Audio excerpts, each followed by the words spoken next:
Hello and welcome back to GoodKnit Kisses. I'm your host Kristen, and my friends with allfreeknitting.com and I would like to thank you for joining us again.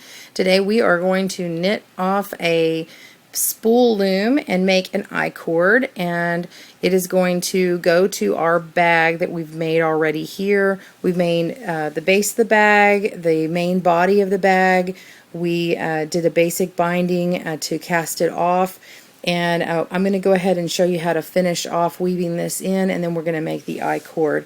Again, if you already know how to make an icord, skip on to the next tutorial, which is showing how to put the handle in the bag. The icord is going to be the handle.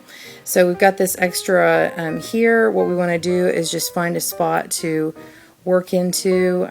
I've got mine pretty loose right here. I made it a little too loose.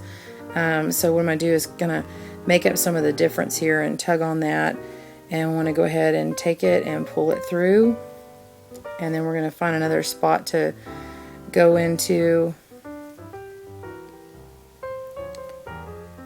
It's a little tight, and I'm going to start pulling it through, but I'm just going to make a loop right here and then go ahead and pull this through again. It's creating a knot, but I really want it to not go anywhere. So now I've got that tight. This is all very tight in here, and then you just start looping this in, weaving it in.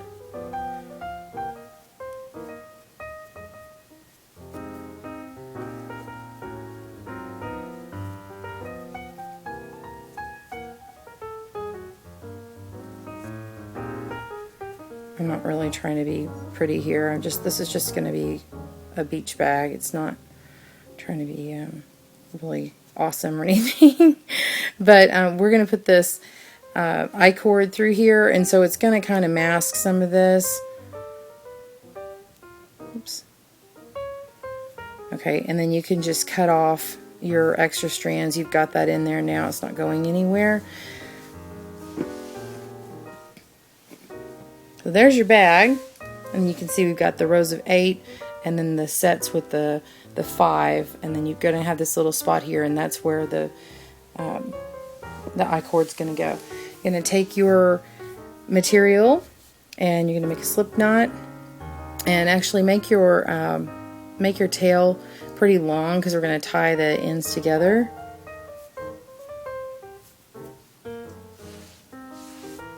Feed it down into my spool loom. And again, if you don't have a spool loom, you can use another loom and just use 3 pegs. I just find this easier when making an icord because it's just easier to hold on to it.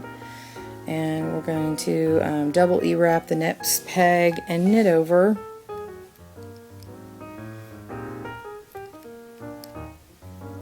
Oh, that was funny. And double wrap and knit over. And then we're going to move our way back, double wrap, or now you just need 1 single wrap, and knit over.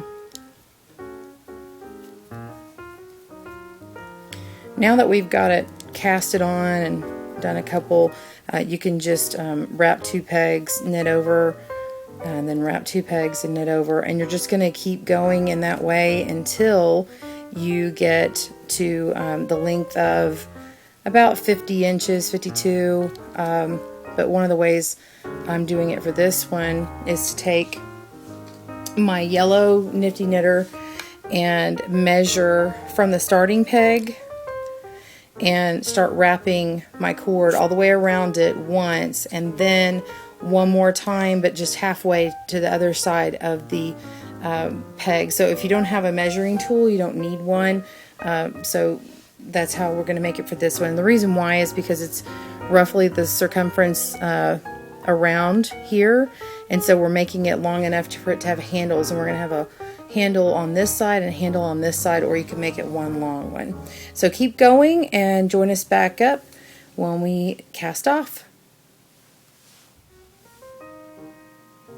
Alright, I've finished the length of the icord that I want, and just to show you, we've got 1.5 times the width of this loom, this diameter of this loom here, and I'm going around once, to this the beginning, and then another half of a time. Now this is a little short on here, however I'm not really pulling it that tight. And also if you notice, oh sorry, I'm shaking the camera. If you notice, I've got this variegated yarn in here. I'm mixing it with a solid, but the variegated makes it kind of have a distinct pattern. So I'll have this I'll have red and then white, blue, white, and then red again. So my pattern is going to say white and then blue, and then there'll be another white and red again. Well, the beginning of where I've ended here, it's going to finish out that pattern very nicely. So I'm just going to stop here. So if you want to look at that, how your pattern goes, because what's going to happen is the ends of this I-cord are going to end up connecting once after we put it on the bag, and so you want it to look like a seamless loop, and there's not a break in your pattern. So if you can do that, make it a little long or a little bit shorter, it's fine. You're going to have plenty of length in this. What we want to do is go to the left of where this is wrapped, basically to the adjacent peg next to the working strand. Go ahead and knit over. So E-wrap, knit over, pull that loop off. We're just doing the basic bind off here, and then knit over again, moving your loop over. E-wrap the next peg, knit over, pull it off, put it on the peg here, knit over, wrap it one more time, knit over, and we're going to pull this off of here. We're going to pull off, good 6 inches, 7 inches or more. I want to have a nice long tail. So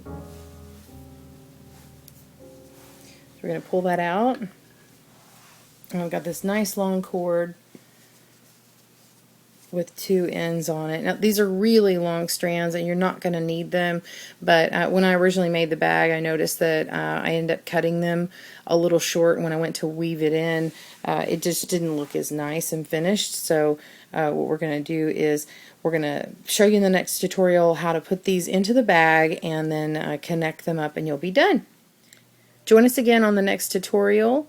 This is Kristen with GoodKnit Kisses. On behalf of my friends at allfreeknitting.com, I'd like to thank you. Happy looming!